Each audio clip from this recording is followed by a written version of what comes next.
Hi friends. అసలు assignment భూములు అమ్మొచ్చా లేదంటే కొనొచ్చా అనేది చాలామందికి ఉన్న ప్రశ్న.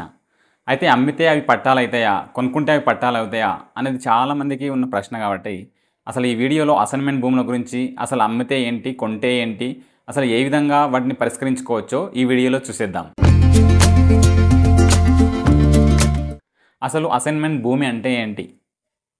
సో ప్రభుత్వము తన యొక్క భూమిని, అంటే ప్రభుత్వ భూమిని భూమి లేని నిరుపేదలకు, అంటే ఎస్సీ, ఎస్టీ, బీసీ, మైనారిటీ వర్గాల వారికి 2.5 ఎకరాలు మాగాని భూమి ఉండే వ్యక్తి లేదా 5 ఎకరాల వరకు మెట్ట భూమి కలిగి ఉంటే ఆ వ్యక్తిని నిరుపేద వ్యక్తిగా పరిగణిస్తారు. సో అటువంటి భూమి లేని వ్యక్తులకు ప్రభుత్వము జీవనోపాధి కింద జీవన అవసరాలకు సాగు చేసుకోవడానికి కానీ, లేదంటే ఇల్లు కట్టుకోవడానికి కానీ, సాగు చేసుకోవడానికి అయితే వ్యవసాయ భూమి, ఇల్లు కట్టుకోవడానికి అయితే ఇంకా వేరే ఇతర భూమి ఉంటే దాన్ని, ప్రభుత్వ భూమిని ప్రజలకు ఇస్తే అది అసైన్మెంట్ భూమి అని అంటాం. సో ఈ అసైన్మెంట్ భూమిని మనము ప్రభుత్వము ఒక అసైనికి కేటాయించిన తర్వాత ఏదో అవసరాలకు, మళ్ళీ ఏదంటే ఫ్యామిలీ యొక్క ఏదైనా ప్రయోజనాల కోసమో అమ్మాలనుకుంటే అసలు ఆ భూమిని అమ్మొచ్చా, కొనొద్దా అనేది మనకు చాలామందికి ఉండే ప్రశ్న. అసలు ఈ అసైన్మెంట్ భూములు అమ్మేటప్పుడు కానీ కొనేటప్పుడు కానీ మనం చూసుకోవాల్సిన నిబంధనలు ఏంటంటే, 1954 కంటే ముందు ఆంధ్రప్రదేశ్లో, 1988 కంటే ముందు తెలంగాణలో ఈ అసైన్మెంట్ పట్టాలు ఇచ్చినప్పుడు ఇవి అమ్మకూడదు అనే ఏ నియమం గవర్నమెంట్ పెట్టలేదు. సో అంతకుముందు కనుక అసైన్మెంట్ కనుక మీకు జరిగి ఉంటే అది వంశపారంపర్యంగా మన తరం నుంచి తర్వాత తరానికి వస్తే వాళ్ళు అమ్ముకోవచ్చు.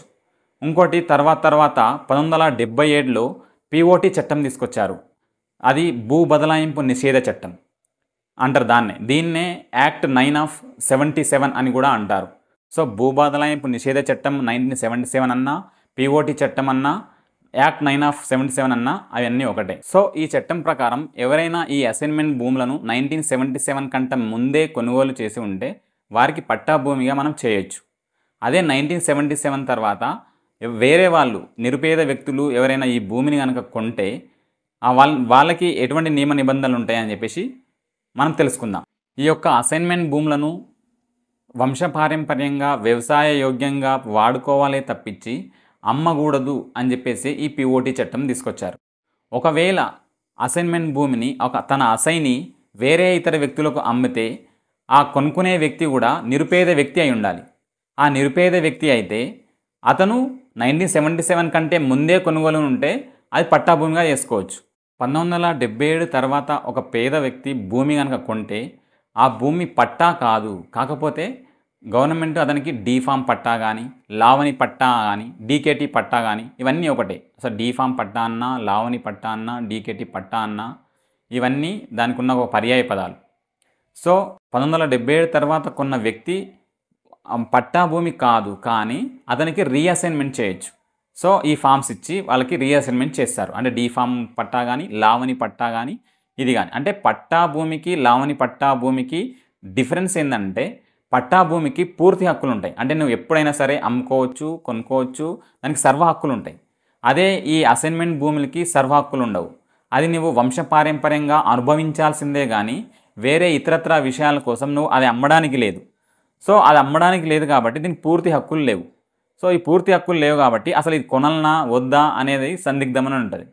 సో 1977 తర్వాత కనుక ఈ భూమి కనుక కొన్న వ్యక్తులు ఎవరైతే ఉంటే వాళ్ళకు కూడా రీఅసైన్మెంట్ చేశారు.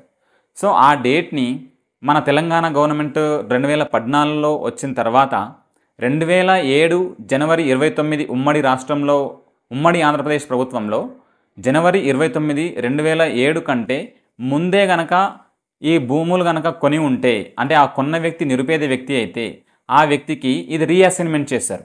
తర్వాత తెలంగాణ గవర్నమెంట్ వచ్చిన తర్వాత ఈ కట్ ఆఫ్ డేట్ని 2018లో మార్చారు. ఈ కట్ ఆఫ్ డేట్ ఏంటంటే డిసెంబర్ 31, 2017. ఈ డిసెంబర్ 31, 2017 కంటే ముందే నీ యొక్క ట్రాన్సాక్షన్ కనుక జరిగితే, అంటే ఎవరైనా వ్యక్తి 2017 డిసెంబర్ 31 కంటే ముందే అమ్మితే, వేరే వ్యక్తి కూడా పేదరైతయి ఉంటే ఆ వ్యక్తికి ఆ భూమిని రీఅసైన్మెంట్ చేస్తారు. అంటే ఎవరైనా వ్యక్తి అసైన్మెంట్ భూమి కనుక కొన్న వ్యక్తి అయితే ఆ వ్యక్తి తహసీల్దార్ దగ్గర అప్లికేషన్ పెట్టుకుంటాడు, ఈ భూమి నేను కొన్నా, నాకు పట్టా చేయండి అని. అయితే యాక్చువల్గా అతనికి పట్టా చేయొచ్చా చేయరాదా అనేది కొన్ని కండిషన్స్ చూస్తారు. సో ఆ కండిషన్ చూసే ముందు ఫస్ట్ తహసీల్దార్ గారు నోటీసులు ఇస్తారు కొన్న వ్యక్తికి అమ్మిన వ్యక్తికి. అంటే ఆ అసైన్మెంట్ ఎందుకు కొన్నావు, ఎందుకు నువ్వు అమ్మినవు అని చెప్పేసి నోటీస్ ఇచ్చిన తర్వాత వాళ్ళ నుంచి ఆ భూమిని హ్యాండ్ ఓవర్ చేసుకుంటారు తహసీల్దార్ గారు. ఒకవేళ ఆ కొన్న వ్యక్తి నిజంగానే నిరుపేద వ్యక్తి అయి ఉంటే, అంటే నేను ఇంతకుముందు చెప్పినట్టు 2.5 ఎకరాల కంటే మాగాని భూమి కనుక ఉండి లేదంటే 5 ఎకరాల కంటే తక్కువ మెట్ట భూమి కనుక ఉంటే ఆ వ్యక్తిని నిరుపేద వ్యక్తిగా పరిగణించి అతనికి రీఅసైన్మెంట్ చేస్తారు. సో అతనికి రీఅసైన్మెంట్ చేస్తే ఆ భూమి అనేది అతనికి డీఫామ్ పట్టా కానీ లావణి పట్టా కానీ చేస్తారు తప్పించి మళ్ళీ పూర్తి హక్కులు రావు. అంటే వీళ్ళు కూడా వాళ్ళు వంశపారంపర్యంగా జీవితకాలం పాటు అనుభవించాల్సిందే కానీ అమ్మడము కొనడము జరగదు. మళ్ళీ ఇంకోటి ఏంటంటే ఈ ట్రాన్సాక్షన్ అనేది ఉమ్మడి ఆంధ్రప్రదేశ్ ప్రభుత్వం ఉన్నప్పుడు 2007 జనవరి 29 కంటే ముందు కొన్న భూములకే ఇంతకుముందు వర్తిస్తుండే. తర్వాత తెలంగాణ ఏర్పడిన తర్వాత తెలంగాణ ప్రభుత్వం 2018లో ఈ కట్ ఆఫ్ డేట్ని మార్చింది. అంటే యాక్ట్ దానికి సవరణ చేసి డిసెంబర్ 31, 2017 కంటే ముందు కొనుగోలు అమ్మకాలు జరిగిన భూములకు మాత్రమే ఈ రీఅసైన్మెంట్ చేస్తాము, అంటే క్రమబద్ధీకరణ చేస్తాము అని చెప్పేసి అప్పుడు ప్రభుత్వం చెప్పింది.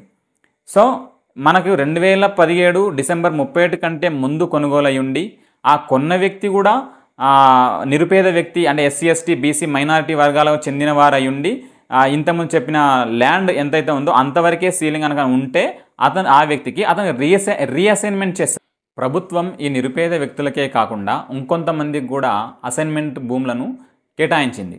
అవి వాళ్ళు ఎవరంటే 1 ఎక్స్ సర్వీస్ మెన్ వాళ్ళు, 2 స్వాతంత్ర సమరయోధులు, 3 పొలిటికల్ సఫరర్స్ అంటే రాజకీయ బాధితులు.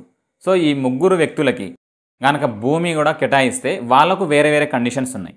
అండ్ ఫర్ ఎగ్జాంపుల్ స్వాతంత్ర సమరయోధులు అంటే ఫ్రీడమ్ ఫైటర్స్కి కానీ లేదంటే ఎక్స్ సర్వీస్ మెన్ కానీ ఈ ప్రభుత్వ భూమిని కేటాయిస్తే వాళ్ళు అమ్ముకోనాలంటే 10 years వెయిట్ చేయాలి. వాళ్ళకి కేటాయించిన తేదీ నుండి 10 సంవత్సరాల వరకు వాళ్ళు సాగు కనుక చేసుకుని ఉంటే వాళ్ళు 10 సంవత్సరాల తర్వాత ఆ భూములని అమ్ముకోవచ్చు.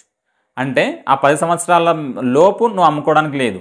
ఒకవేళ అమ్ముకోవాలనుకున్నప్పుడు నువ్వు ఎన్ఓసికి అప్లై చేసుకోవాలి కలెక్టర్కి, అంటే నో అబ్జెక్షన్ సర్టిఫికేట్ అంటాం దాన్ని.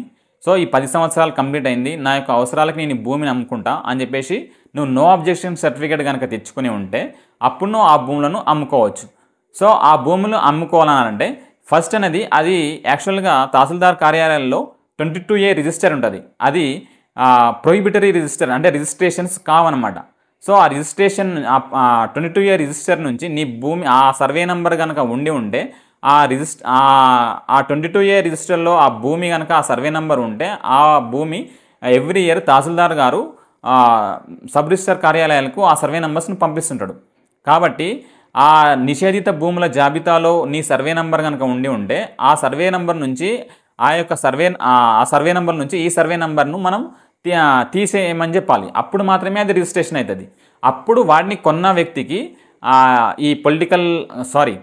ఈ యొక్క ఫ్రీడమ్ ఫైటర్స్ నుంచి ఈ యొక్క స్వాతంత్ర సమరయోధుల నుంచి కొనుక్కున్న భూమి కొన్న వ్యక్తికి అప్పుడు పూర్తి పట్టాగా మారుతుంది.